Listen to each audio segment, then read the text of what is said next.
Hi, I'm Greg Lefebvre, and this is The Compulsive Storyteller, a series of short personal stories where we explore the idea that truth can be stranger than fiction. In this week's episode, entitled Signor Pizza, summer is here and I'm starting my new job at a pizzeria on Cape Cod. The problem is, the place is mafia-owned and the boss has taken a liking to me. With new responsibilities come new ways to disappoint the boss, and things start to get very dicey.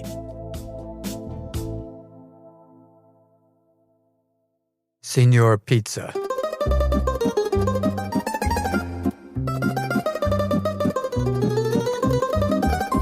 First summer. I'm 18 and waiting at one of a number of wooden picnic tables inside the dining patio at Signor Pizza on Cape Cod. The big sign on top of the one-story building reads, "Nothing pizza, Signor Pizza." There are 2 rows of open suburban-style garage doors, all pulled up so that the room gets a nice breeze. As I wait, up pulls a Lincoln Continental convertible with the top down, the same make and model that JFK was assassinated in. And out climbs Louis Canova. Kennedy's Continental was black. Louis' is white. He's wearing a light silk summer suit, crisply creased pants, buckling perfectly where they meet his Italian designer shoes. He's clean-shaven with rose-colored aviator glasses and a gold Tuscan pepper on a gold chain. The one surprise is his well-trimmed but very fuzzy afro. I soon learn that he's from the southern coast of Sicily. As he athletically steps over the picnic table bench, he gives me a firm handshake and then asks me a bunch of questions, the kind you might get from your long-lost dad. I actually get the strange feeling that he might see me as the son he never had. In our conversation, I learn that he only had daughters with his wife Angie. I naively challenge him at one point about the measly $3.15 an hour he offers. Not the best interview technique. He responds, "But you're only going to be paid as a busboy and a dishwasher." Also, I keep 10% of everyone's wages until the end of the summer, when I double it as a bonus, provided they stick around to the end of Labor Day weekend. I start the next day, and it's a bitch of a job, but I'm young and eager to prove myself. The dishes just keep coming, and my sink is never empty, plus I have to constantly bus as well. After a few days, though, something strange happens. Louis drives up with the top down and pops into the kitchen. He inquires how I'm doing and then puts on an apron, saying, "Maybe your talents are going to waste at the sink. Come over here and let me teach you a few things about the pizza business." Everyone who comes and goes through the kitchen after that looks totally puzzled. When I'm in the back, I hear somebody whisper, "What the hell is Louis doing here? I have never, ever seen him in an apron." After adjusting his apron strings, Louis says, "First, we're going to teach you how to mix dough." Sitting at the back of the kitchen is a Hobart mixer, a huge industrial bakery mixing machine, standing 6 feet tall. He gets one of the other busboys to help him lift a giant stainless steel mixing bowl onto the base of the mixer. It can hold up to 250 pounds of dough. Then he fits the upper shaft of the machine with what looks like a trident fork, except the prongs are rounded, a little thinner than baseball bats, and twisted in a partial spiral. The busboy then helps him pour in a number of 25-pound bags of white flour and some other ingredients, including a few pounds of yeast. He begins, "This machine is a beast and can easily take off your arm. Always keep both the breaker switch and the on-off switch switched off. Put on your bowl or whatever other attachments you may be using in place, then check the speed. There are 10 speeds, and you almost never use number 10, which is the fastest. Next, you put in your ingredients, yell clear, and press the start button." The machine is set at 1, and the tongs start to move slowly. Within 10 minutes, though, it's starting to look like dough. Finally, the 3 of us haul the bowl to a nearby table, heave it up, and tip out a giant blob of dough. Louis suggests, "Go ahead, each of you give it a good solid punch." It's surprisingly satisfying to bury my fist in. He continues, "Kind of like giving a big fatso a punch in the stomach." After the ball of dough is chopped into pizza-sized portions, these are balled up, placed in a rack of bakery trays, and left to rise. The final stage is when each one is hand-kneaded into a pizza pie in a tin dish and again left to rise.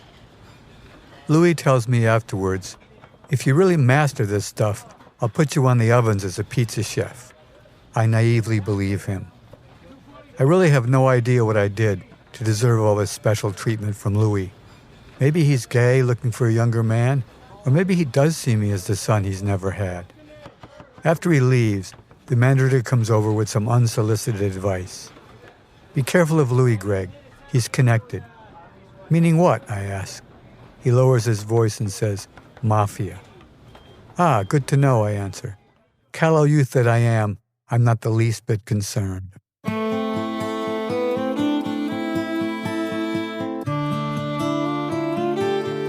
Within a few days, I'm working in front of the 4 big Blodgett pizza ovens, each one of which can hold up to 16 pies.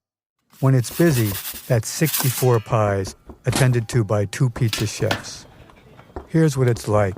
You're constantly in motion, preparing pies, grabbing your long-handled wooden paddle, pulling open the oven doors, getting a blast of searing hot air in the face, placing one pie while pulling another. Then you repeat this routine over and over, maybe 200 or 300 times. You sweat, drink a gallon of water, nibble. When you actually stop for a breath, your shift is almost over. You also lose weight because you just nibble, so you learn to force-feed yourself while you work.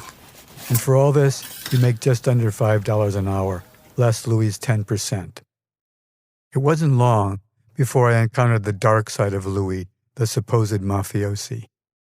One of my favorite waitresses is Rita Rizzo, and one evening as I leave the building, I find Rita standing in the parking lot, in tears. When I ask what's wrong, she says, "Fucking Louis just fired me." And I ask why, and she wipes her eyes and shakily takes a breath. "A couple of days ago, he asked me out, saying, 'Rita, I think you're a terrific girl. It would be great if you could join me at the opera in Boston. And if you have any reservations, just tell me and I'll never ask again.' I thanked him for the invite, but said I didn't think it was a good idea. Then just now, the manager told me I was fired, gave me my check, but when asked, said he didn't know why, just that Louis told him to do it." The next time I see Louis, I ask straight out, "Why did you let Rita go?" He responds, "Not your business, young man. Just keep your mind on the ovens." Louis is scarce for a week, except when he meets with half a dozen guys at one of the picnic tables who all look like they're from Central Casting working on a mob movie. Then the next day, one of the waitresses comes over to Louis and me and says, "You gotta see this." Signor Pizza has an all-you-can-eat ice cream sundae bar, but it's not really all you can eat. You're given a red plastic bowl with a scoop of whatever ice cream you choose. Then you pile on all the ingredients you want, but you can't come back for seconds. At the bar stands a very obese young man. He has a ladle in his hand and keeps pouring more and more hot fudge onto his sundae, which is overflowing onto and down the front of the counter, and then creating a sizable chocolate puddle on the floor. He's stuck in some kind of fugue state, mesmerized by the sight of all this hot fudge. The waitress says, "Let's call the police," and Louis responds, "No, let me take care of this." I follow as he approaches the man, and then he says in a friendly tone, "Come on now, put down the ladle and we'll get you cleaned up." As they walk off together toward the men's room, Louis takes his hand, and as he gently guides him along, I hear him ask, "Do you have someone you can call to come and pick you up?" After Louis cleans him up and his sister picks him up, I ask Louis, "Why didn't you just call the cops?" He responds, "More questions, hey Lefebvre?" Well, who knows what would happen to him if the cops took him away. Besides, the less I have to do with the local police, the better. Louis is certainly one weird mafiosi, but at my age, I really know little about the world and even less about the mob world. For the next few weeks, at slow times, I continue my lessons with Louis and then start splitting my time between the ovens and food prep. Today's job is to strain a bunch of whole tomatoes, which come in 1-gallon cans. I pour 8 cans into the big strainer, fitted onto the Hobart mixer. I'm feeling pretty cocky because I've mastered the machine, and when all the cans are emptied into the screen, I yell "clear" and hit the button. However, I forgot to check the speed. The machine is set at 10, and immediately tomato sauce is whirled around the kitchen, forming a red band of sauce and tomato chunks everywhere. I get it in my eyes, so I can't turn off the machine until all the sauce has been flung out. Everyone working in the kitchen has their own red band on one side of their white uniform, and I'm completely covered. At this point, in walks Louis. He sees what's happened and yells, "Fa tutto idiota!" Then he grabs a pizza knife and in a fury chases me out the back door of the restaurant, brandishing the knife. He's fast, but I'm faster, and I finally lose him in the pine woods behind Signor Pizza. I circle back to the tourist cottage where I live a block away, and for the first time since I started my job, I feel real fear. Fear of Louis. Could he actually totally lose it and stab me to death? I get a cold chill thinking that that's a real possibility. After I wash up and change my clothes, I get in bed, tossing and turning all night with visions of blood and violence. In the morning, though, there's a light knock at the door. When I answer it, Louis is standing there. "Greg, I forgive you." "You forgive me? What the fuck? Would you really have stabbed me over some tomato sauce?" "You know I wouldn't have. I just lost my temper, but I would never hurt you." Then he tucks a $100 bill into my pajama breast pocket. "Come in late if you want," and he walks away. I should have quit right then and there, but of course I didn't. There is just one more dark event this summer. On the Saturday night of Labor Day weekend, Louis hosts a nice party after hours with all kinds of seafood, a big pot of steamed clams, along with champagne. Monday night at closing time, Louis is nowhere to be seen, and the manager sheepishly tells us that during the evening, someone has stolen most of the cash in the register and our bonuses are being withheld. He almost has a revolution on his hands. Everyone finally leaves in disgust after making all kinds of threats. That was the end of my first summer at Signor Pizza.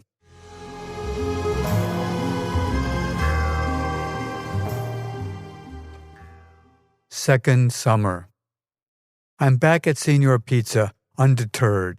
Even though the job is a real bitch, all winter I look forward to getting out of my hometown and back to the place to continue my lessons on how to run an Italian restaurant. I'm obviously in total denial about who Louis really is.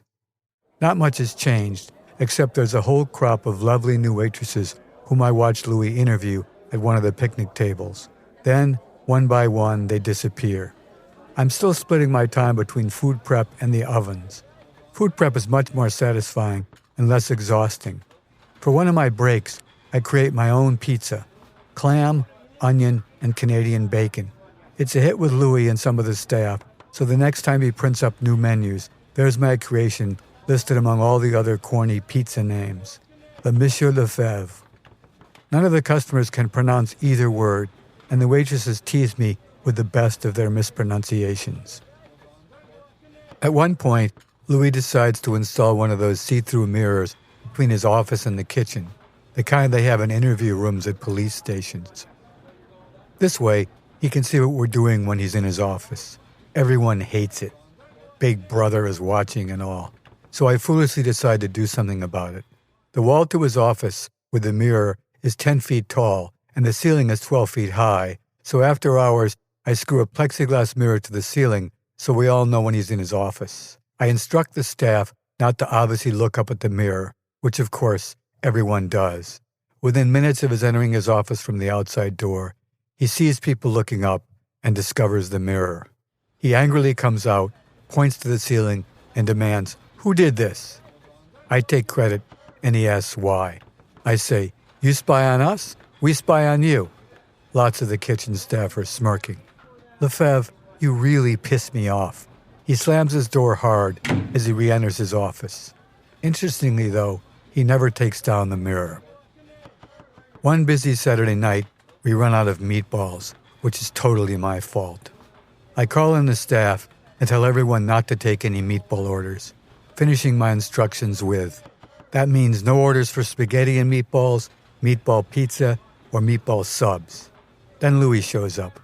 He's behind me as I'm working the pizza counter, standing at attention, his hands folded behind his back, happily rising up and down on his feet as he surveys the capacity crowd, all happily dining in his successful eating establishment which is running like a well-oiled machine.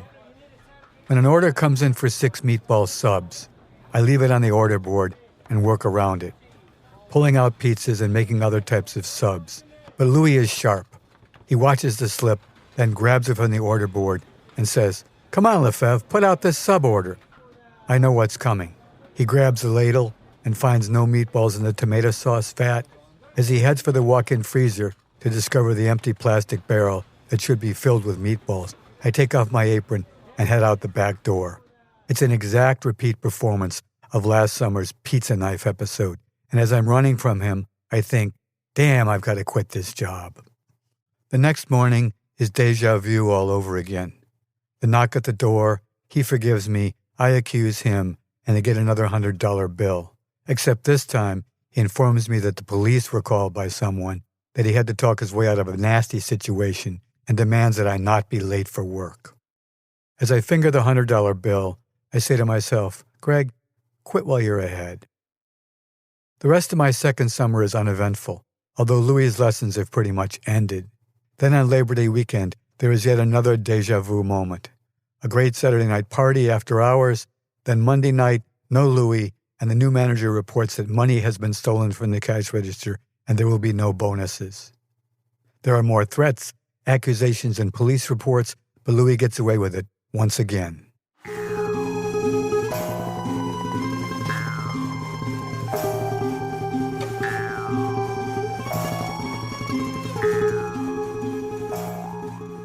Third summer. By the following spring, I've completely made up my mind never to return to Signor Pizza. Then I get a call from Louis. He wants to visit me in my hometown, and I tell him no way. He then shows up on my front doorstep and invites me to lunch. Like a fool, I agree to join him, and he works that old Sicilian magic on me once again. He promises, hand on a Bible which he brings, to mend his ways. No more fired waitresses, no more chasing me with a pizza knife, and no more canceled bonuses. Then he offers me the managership of the restaurant, and naively, I'm in.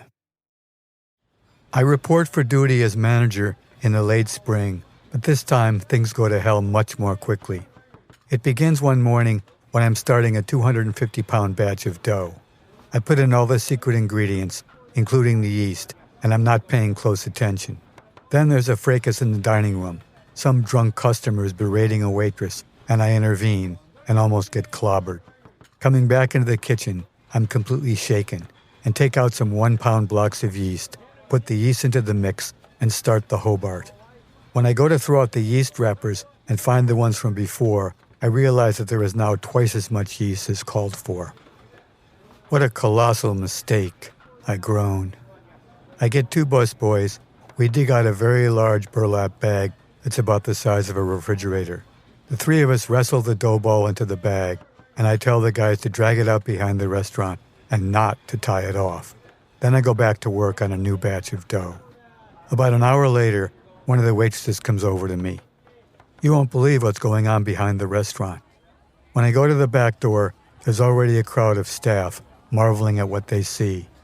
The busboys had tied off the bag, and as the dough expanded like a Macy's Day parade balloon, it swells up to almost the height of a person, and hundreds of snowball-sized fingers of dough are protruding out through the stretched netting of the burlap, above which dozens of seagulls are flapping their wings while grabbing dough with their open beaks.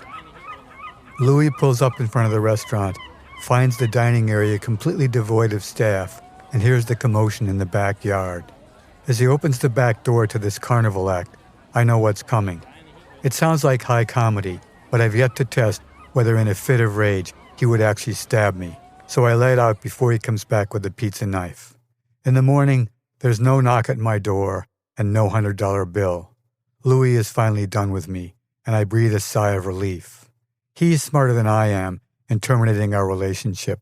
I ask myself, what was I thinking, sticking it out at this insane job for 3 summers? And that was the last time I ever saw Louis. Or so I thought.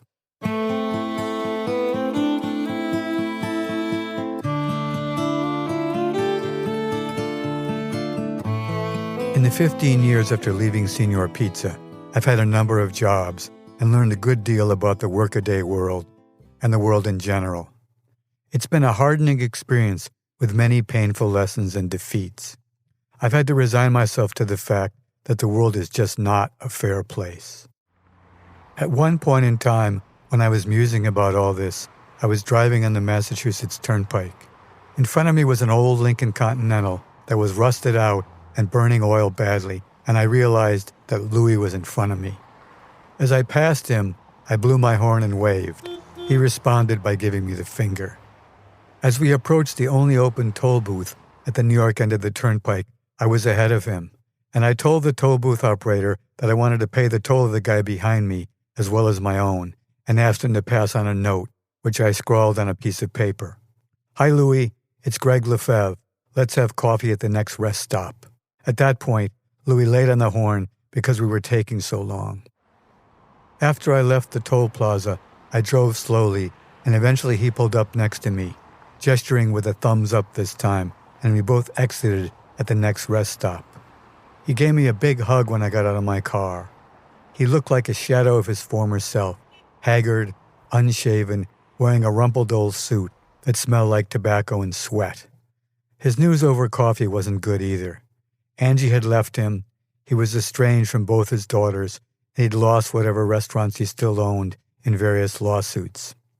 When we said goodbye, I remember I felt profoundly depressed. As I drove through the green New England countryside, I thought that even though he was a real bastard in many ways to almost everybody he encountered, he had a kind and gentle side, and he was almost always good to me. Louis Canova, a real-life enigma, mobster with a heart of gold, or nice guy who couldn't help but cheat and steal. Not a sociopath, but maybe a schizophrenic. He was also definitely living proof that karma exists. I wondered to myself if I truly felt sorry for him, or maybe I just felt bad about my lost youth, back in the good old days when I was a naive and eager young pizza chef.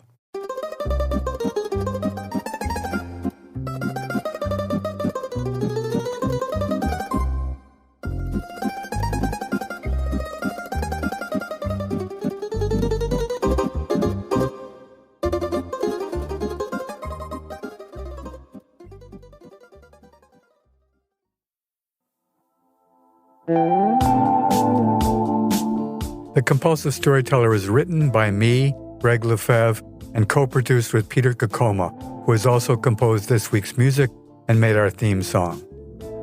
If you enjoyed this week's episode, we'd love your help sharing the show. Please subscribe to The Compulsive Storyteller for free on Spotify, Apple, or wherever you listen. And if you would leave a review, that would be fantastic. Follow the show on Instagram at The Compulsive Storyteller, and check out our website for more information at thecompulsivestoryteller.com. Thanks for listening, and if you don't like this one, the next one will be another story.